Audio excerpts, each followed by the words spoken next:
Doctor Rahul Awade युवा शक्तीच्या वतीनं बुधवारी यशोलक्ष्मी सांस्कृतिक भवन लगतच्या मोकळ्या मैदानात दहीहंडी फोडण्याचा कार्यक्रम आयोजित करण्यात आला होता।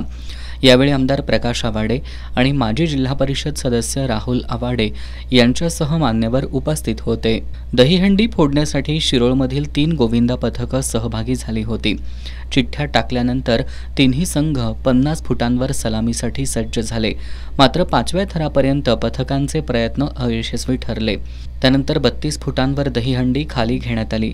अखेर अजिंक्यतारा तरुण मंडळाच्या विवेक कुंभार या बाल गोविंदानं 6 थर पार करत काठीच्या साह्यानं दहीहंडी फोडली।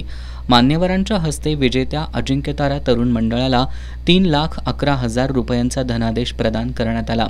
यावेळी स्वप्नील आवाडे, बाबासाहेब चौगुले, मौसमी आवाडे, महेश पाटील, नाना पाटील, राजू बोंद्रे, शेखर शहा, सतीश मुळीक, नितेश पोवार, दीपक सुर्वे, इम्रान मकानदार आदी उपस्थित होते।